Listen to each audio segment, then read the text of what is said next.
Está formada a partir de agora a rede da informação para todo o Brasil. No ar, Tele Brasil Notícias. Estamos iniciando o Tele Brasil Notícias desta semana, agradecendo a sua audiência e lembrando que você acompanha nossas informações através do Facebook, Jornal Tele Brasil Notícias, ou mesmo através do YouTube. Você que prefere a parte impressa, você encontra também no A Hora da Notícia no Facebook as nossas informações impressas, sempre atualizadas diariamente para você. Agradecemos, como sempre, a sua audiência e o seu apoio e vamos dar início às nossas principais manchetes. Governo Federal revisa o frete do transporte rodoviário de cargas.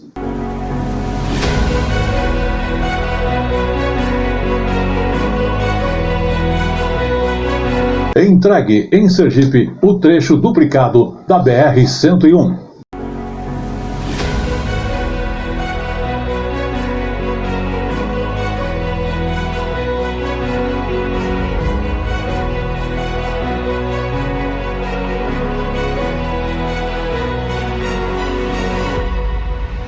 Governo lança a campanha nacional de doação de leite 2022.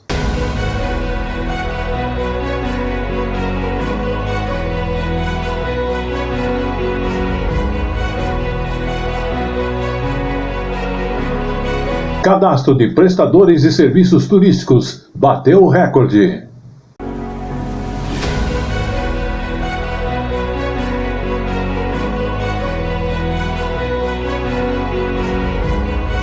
Imprensa Nacional completa 214 anos.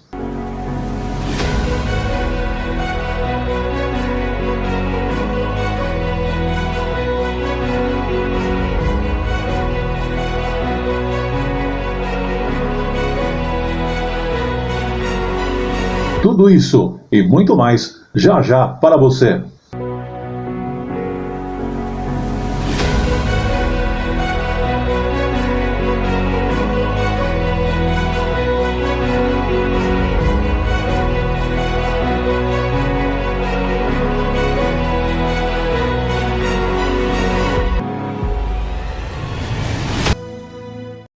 Levanta a mão!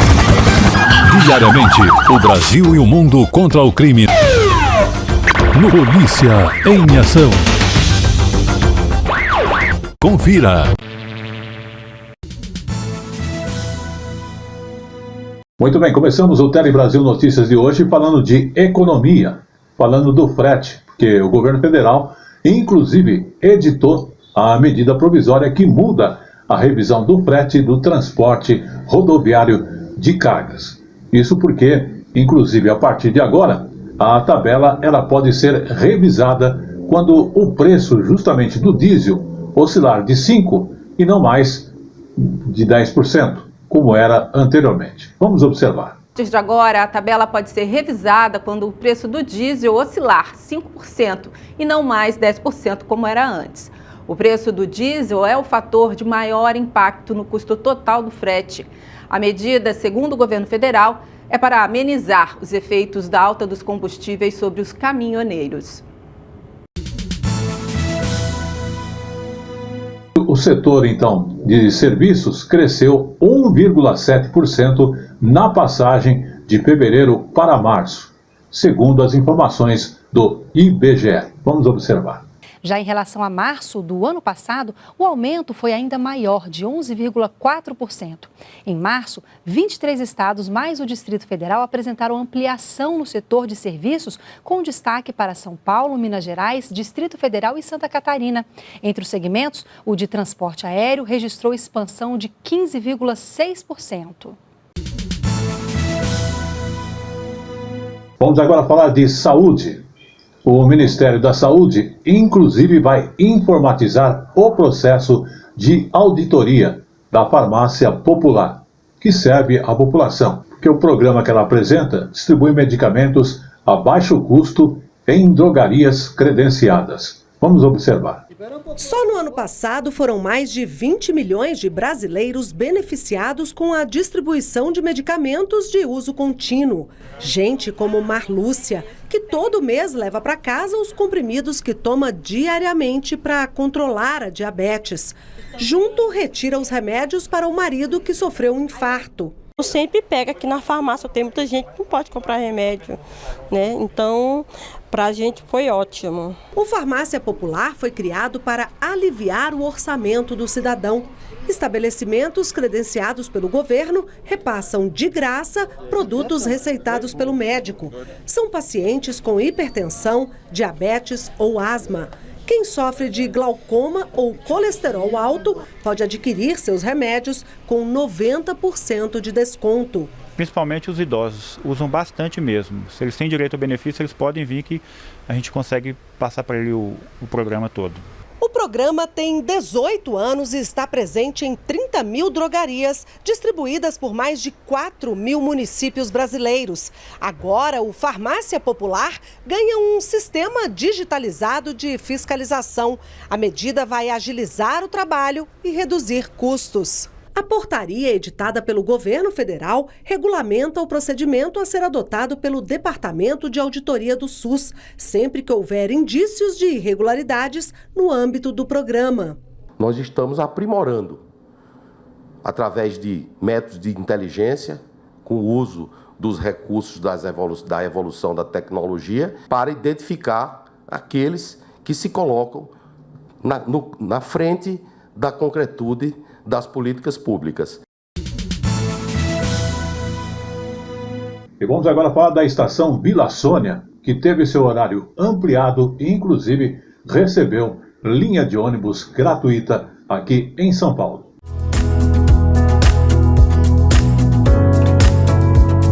O governo de São Paulo acaba de expandir o horário de funcionamento da estação Vila Sônia da linha 4 do metrô, que agora, após o período de testes de segurança, passa a operar das 4h40 da manhã à meia-noite. Acho ótimo porque, para mim, pessoalmente, fica muito perto da minha casa. Então, daqui eu gasto menos de 10 minutos para chegar na minha casa, do metrô para minha casa, que eu uso muito. Então, eu achei ótimo. Além da expansão de horário, que vai levar ainda mais rapidez para a mobilidade de quem mora ou trabalha na região, o terminal Vila Sônia também recebe, a partir desta terça-feira, uma linha de ônibus que vai ligar a estação ao município de Taboão da Serra.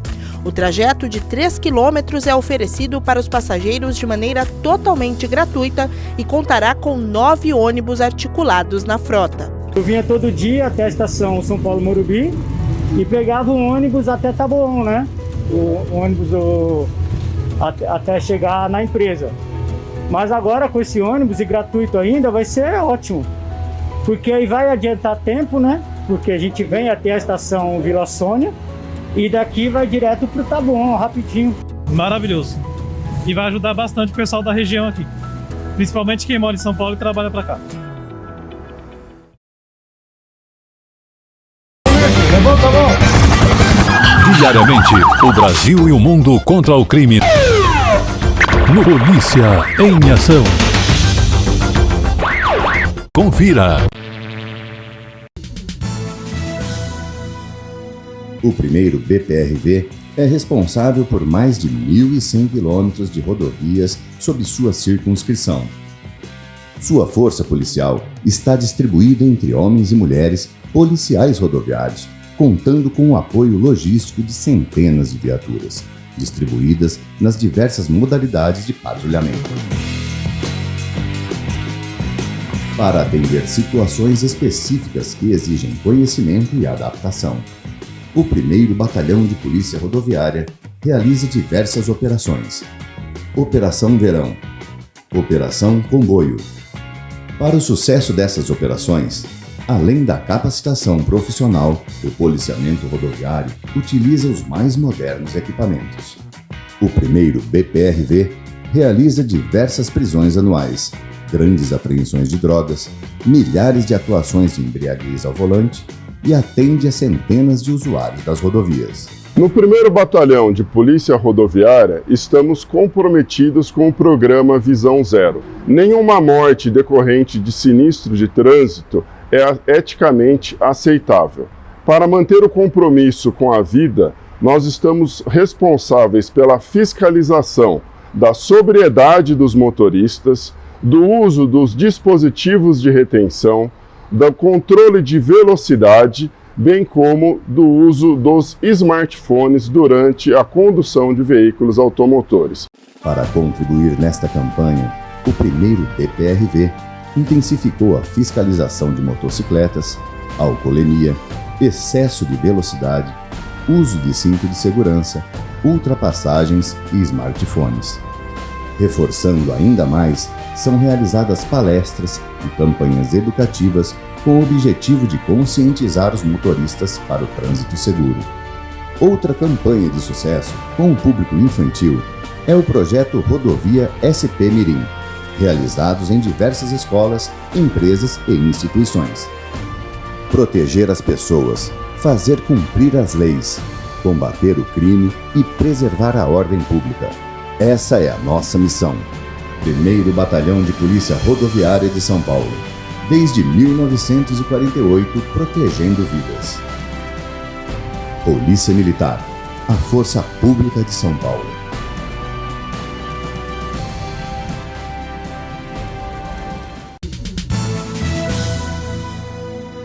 Vamos agora falar de infraestrutura. Falando de nossas rodovias, a BR-101, ela foi entregue lá na região de Sergipe.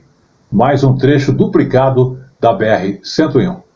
Com essa estrada que foi renovada, a expectativa justamente é reduzir os incidentes e incrementar o turismo na própria região. Vamos observar.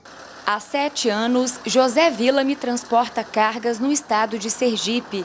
O caminhoneiro conta que já teve muito prejuízo por causa de buracos na estrada. Já aconteceu de quebrar a mola dianteira, a suspensão do caminhão, né? Vários problemas aí aparecem. José Villame vai ser um dos beneficiados pela duplicação de 40 quilômetros da BR-101, trecho que passa pelas cidades sergipanas de Propriá e Capela, no Baixo São Francisco. Com investimento de 203 milhões de reais do governo federal, a obra vai reduzir o número de acidentes e facilitar a ligação para as principais cidades turísticas do Nordeste brasileiro. O presidente Jair Bolsonaro participou da inauguração da obra. Mais do que uma obra entregue hoje aqui, a satisfação de cada vez mais ver o nosso povo se inteirando e conhecendo a política nacional. Uma das mais importantes rodovias brasileiras, a BR-101 corta o Brasil de norte a sul pela costa litorânea, tem quase 4.400 quilômetros e vai do Rio Grande do Norte ao Rio Grande do Sul. A rodovia federal permite a ligação entre portos, grandes centros consumidores e regiões turísticas. Uma outra obra promete melhorar a mobilidade dos motoristas que trafegam pela rodovia. É a conclusão dos acessos à ponte sobre o Rio São Francisco, que liga 2 estados do Nordeste. Aqui onde nós estamos, fica a cidade de Propriá, em Sergipe. Já do outro lado da ponte está Porto Real do Colégio, em Alagoas. A gente está com uma ponte agora nova, com mais segurança, com certeza vai ser muito melhor para os moradores que ficam nesse deslocamento, principalmente Propriá, Porto Real do Colégio. Vamos falar agora de trabalho, uma coisa que está todo mundo correndo atrás. Mas o bem-estar do trabalhador é uma das metas do programa que foi lançado este mês pelo governo federal. Porque hoje trabalhar com mais tranquilidade. E justamente esse tema, ele ganhou ainda mais importância por conta da pandemia. Segundo a Organização Internacional do Trabalho, profissões estressantes muitas vezes desenvolvem doenças ou distúrbios. No caso de uma pandemia mundial, a empresa deve multiplicar o cuidado. Promover o trabalho decente e sustentável para todas as pessoas, impulsionar o diálogo social, disseminar conceitos de conduta empresarial responsável. O governo brasileiro também vem reforçando práticas de uma boa convivência no ambiente corporativo. No começo do mês foi lançado o programa Trabalho Sustentável. São condutas que priorizam o bem-estar dos funcionários. O importante é que as empresas, né, estejam cada vez mais regularizadas, que tenham a sensibilidade da importância, né, de estarem par e passo com o marco regulatório. Ciente da importância do tema, o instituto que coordena todo o atendimento de saúde pública no Distrito Federal criou, ano passado, um projeto que oferece tratamento multidisciplinar a todo o quadro funcional dos hospitais e UPAs da cidade. É voltado, sim, para a saúde mental do colaborador. Porém, a gente acredita que o colaborador ele tem que ser cuidado como um todo. O Instituto tem cerca de 9.000 funcionários. São dentistas, médicos, enfermeiros e técnicos em enfermagem, que atuaram na linha de frente no combate à pandemia da Covid-19. Muitos tiveram transtornos psicológicos e cresceu o número de afastamentos do trabalho. Mas o projeto Acolher mudou este quadro. O índice de afastamento era muito grande, 70%, 80%. Hoje reduziu muito.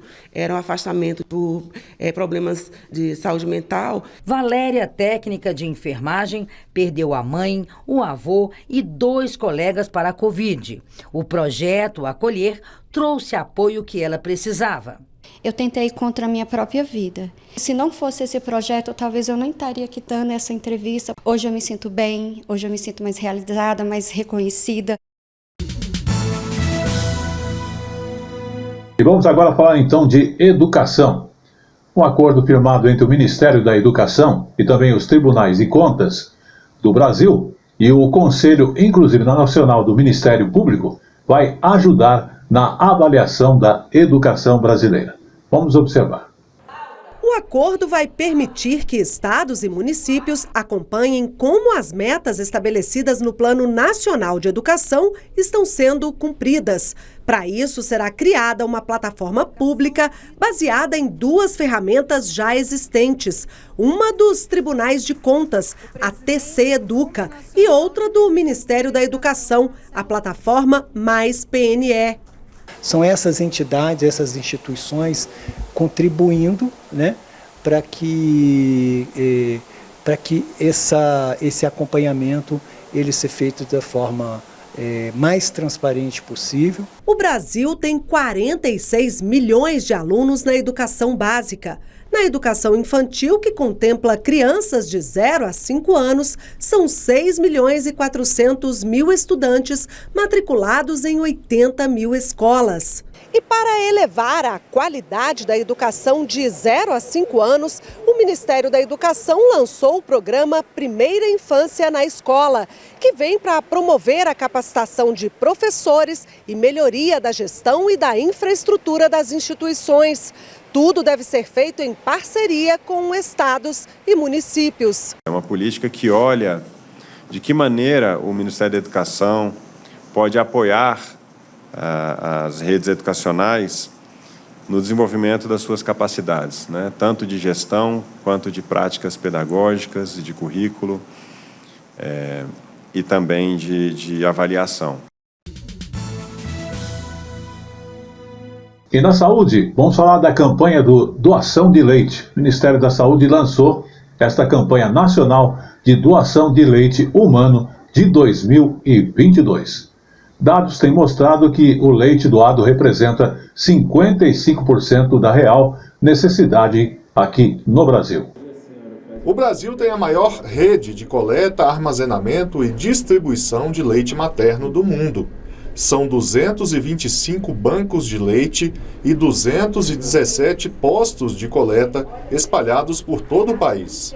Apenas no ano passado, foram doados 245 mil litros do produto, beneficiando 237 mil bebês.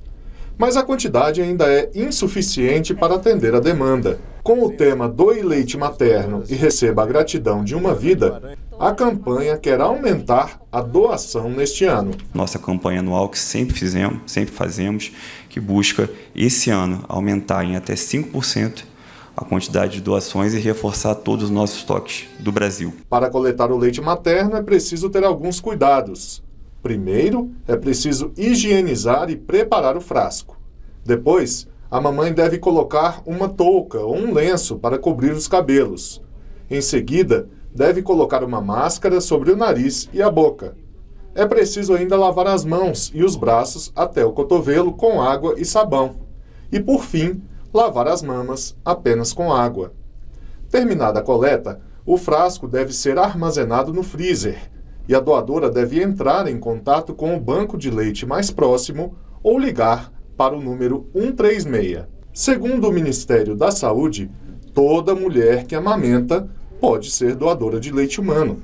Basta ser saudável e não tomar nenhum medicamento que possa interferir na qualidade do leite. Doar é simples, doar é seguro, doar é amor, doar é vida, doar é esperança. Doe leite materno e receba a gratidão de uma vida. Levanta a mão!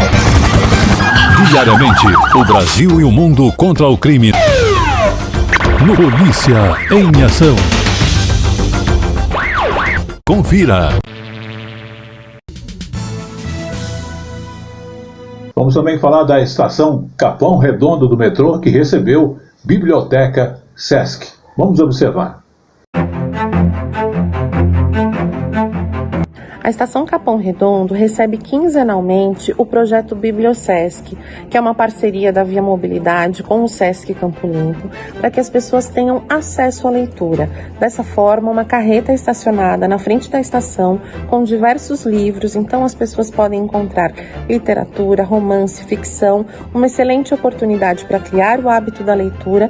Além disso, as pessoas também podem fazer o seu cadastro para ter acesso a todas as outras bibliotecas do Sesc. No meu conceito é muito importante, porque ela traz para próximo das pessoas, principalmente em uma cidade como São Paulo, que ninguém tem tempo para nada, então ela traz a proximidade para que as pessoas ampliem seu conhecimento cultural. Só quem sabe escrever é quem lê, tá? Que não só o cabedal de conhecimento vai aumentando, então a leitura é importantíssima. O BiblioSesc é uma biblioteca móvel que faz empréstimo e consulta de livros. Para fazer o empréstimo, aí precisa apresentar RG e comprovante de endereço, pode levar até 5 livros e devolve com 14 dias, que é quando a gente retorna nesse ponto.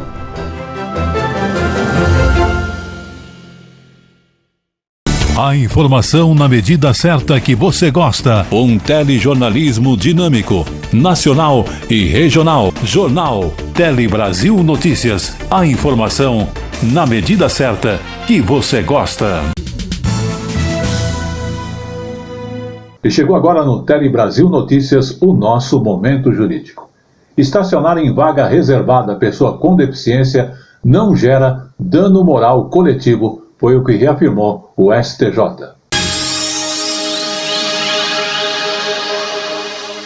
Então, justamente para a segunda turma do Superior Tribunal de Justiça, estacionar o veículo em vaga reservada a pessoas com deficiência não configura dano moral coletivo.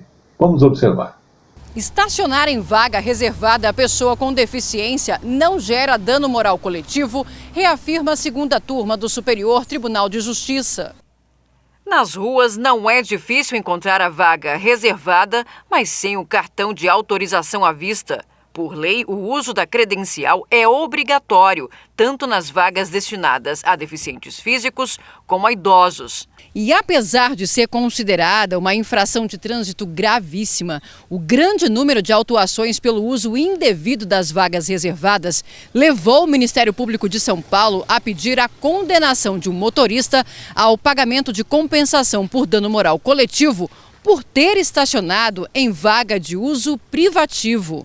Este advogado explica quais os requisitos para que seja configurado o dano moral coletivo. O dano moral ele tem que afrontar, ele tem que ser um ato ilegal e repudiado para causar uma certa transtorno, uma certa moção da sociedade contra aquele ato. Causar uma indignação, uma revolta da sociedade. Então você é punido para que outras pessoas se veem uma medida punitiva e pedagógica. No recurso especial apresentado ao STJ, o Ministério Público sustentou ser cabível a condenação em dano moral coletivo. Mas os ministros da segunda turma mantiveram decisão que extinguiu, sem resolução de mérito, a ação civil pública. Para o relator ministro Francisco Falcão, o dano moral se configura, entre outros elementos, nos casos em que há lesão à esfera extrapatrimonial de determinada comunidade. Quando demonstrado que a conduta agride de modo ilegal ou intolerável os valores fundamentais da sociedade, causando repulsa e indignação na consciência coletiva. Para o ministro, o caso é uma infringência à lei de trânsito, o que é insuficiente para a caracterização do dano moral coletivo. Voltamos a falar de economia, agora falando da assinatura digital. Porque a partir de agora o cidadão pode utilizar o celular ou o computador para assinar documentos. É a assinatura digital. E ela está disponibilizada de graça pelo site ou pelo aplicativo gov.br. A ideia da assinatura digital é tornar a vida do cidadão mais fácil. Ele não vai precisar ir ao Detran para fazer a transferência de um carro, por exemplo. A assinatura eletrônica avançada por meio da plataforma GovBR, ela permite hoje a assinatura de documentos para diversas finalidades, entre elas realizar requerimentos junto ao INSS e à Receita Federal, por exemplo, que são órgãos grandes, A assinatura eletrônica é gratuita. Para fazê-la, você deve acessar o portal ou o aplicativo gov.br, fazer login usando o CPF e senha, adicionar o arquivo que será assinado, definir onde sua assinatura vai ser posicionada, validar sua assinatura, baixar o documento já assinado e conferir se tudo deu certo. Os documentos assinados ficam em uma lista no gov.br. Para assinar digitalmente, é preciso ter a conta prata ou ouro na plataforma. Para isso, é preciso entrar no aplicativo gov.br por meio de biometria facial ou optando pela identificação por seu banco. Para o Paulo, a novidade facilita a vida de empresários e contadores. Esse passo é muito importante no processo de desburocratização dos procedimentos para a constituição de empresa, alteração em baixa perante as juntas comerciais. O governo federal já investiu 43 milhões de reais no projeto do portal gov.br, com a centralização de cerca de 1.600 sites. São 4.900 serviços disponíveis, 74% deles totalmente digitais. O governo digital do Brasil já é reconhecido como o primeiro das Américas, estando à frente dos Estados Unidos e Canadá, por exemplo, e o 7º do mundo. Chegou o nosso momento de falarmos de turismo. Cadastur. Justamente, o cadastro de prestadores de serviço acabou batendo recorde na área de turismo. Sim, são 140 mil cadastrados. Vamos observar. O cadastro de prestadores de serviços turísticos permite que pessoas físicas e jurídicas atuem em todo o território nacional de acordo com a lei do turismo. A inscrição é gratuita e obrigatória, por exemplo, para meios de hospedagem, agências de turismo, transportadoras turísticas, organizadoras de eventos e parques temáticos. No caso dos restaurantes, esse registro é opcional. Esse empresário conta que com a pandemia teve que fechar o restaurante e passou a vender marmitas para não demitir ninguém e se manter no mercado.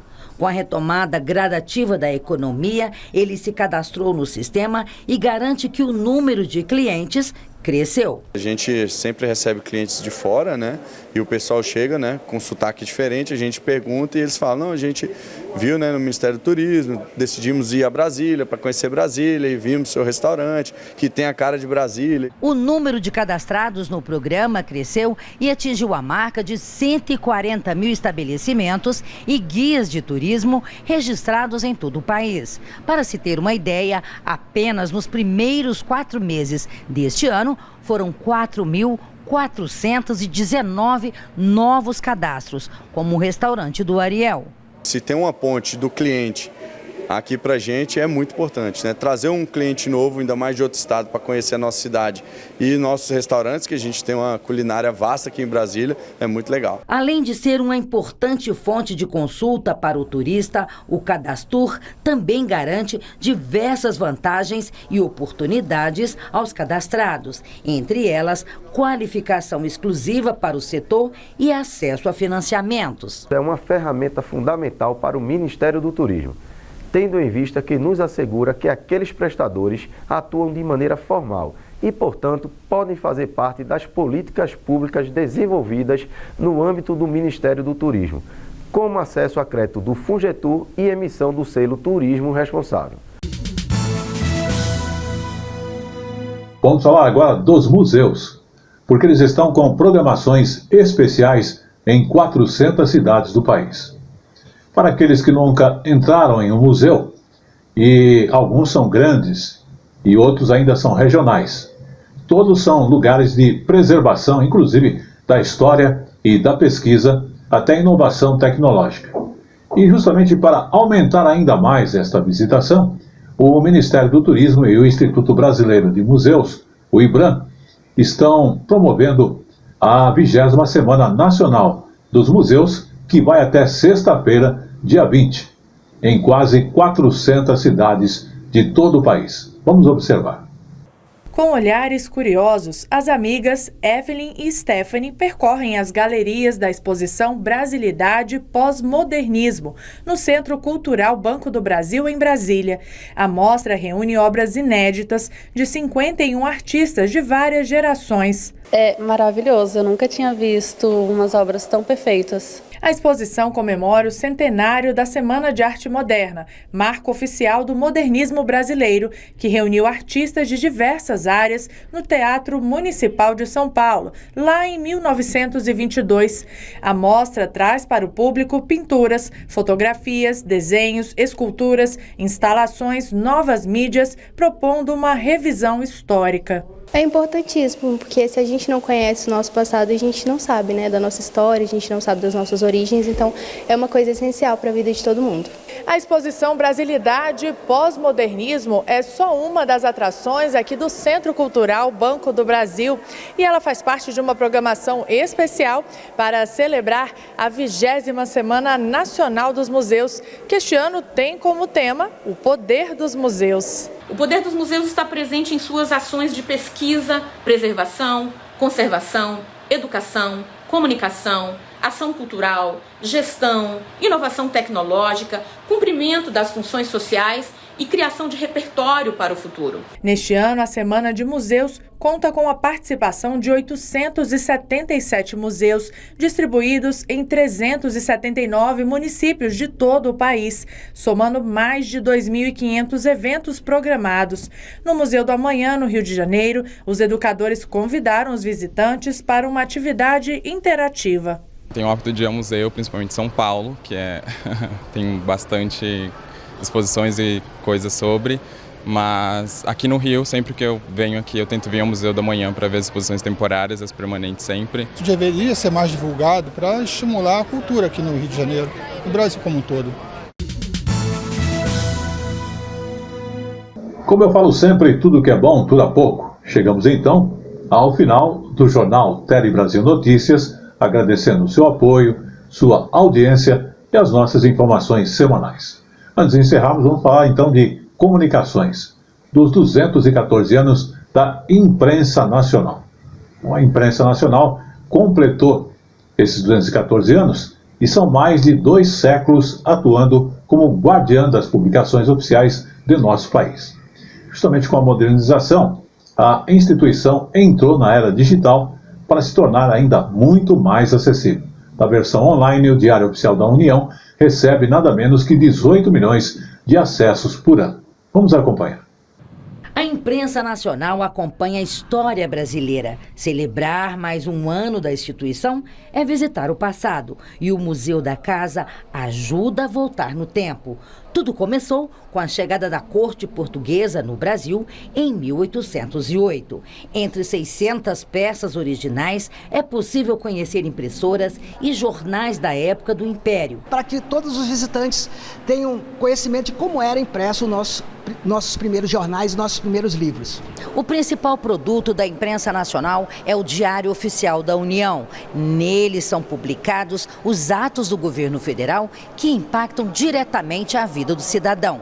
Para se ter uma ideia, o site da casa tem mais de 18 milhões de acessos por ano. Só no mês de abril foram quase 5 milhões. A imprensa nacional está também nas redes sociais, como o Instagram, Facebook, Twitter, YouTube, onde são divulgados os destaques diários do Diário Oficial da União.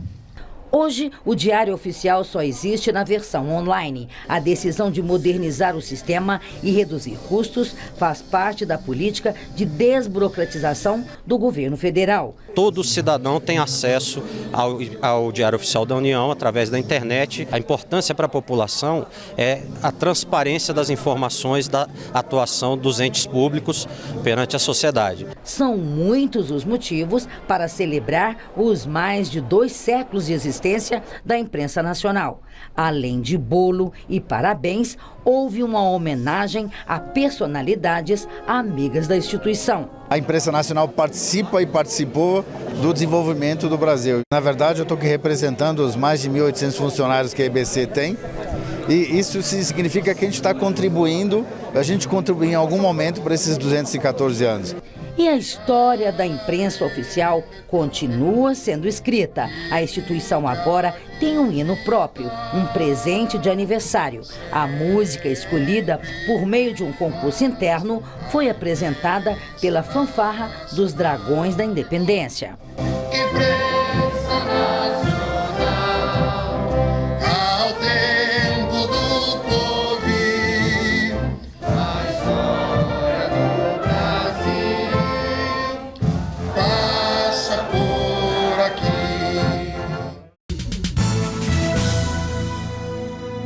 Este foi o Jornal Tele Brasil Notícias dessa semana. Teve o apoio os técnicos do João Vitor e estaremos de volta a semana que vem.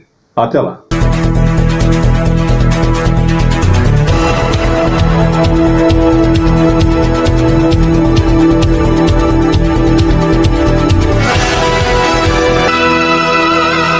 Tele Brasil Notícias.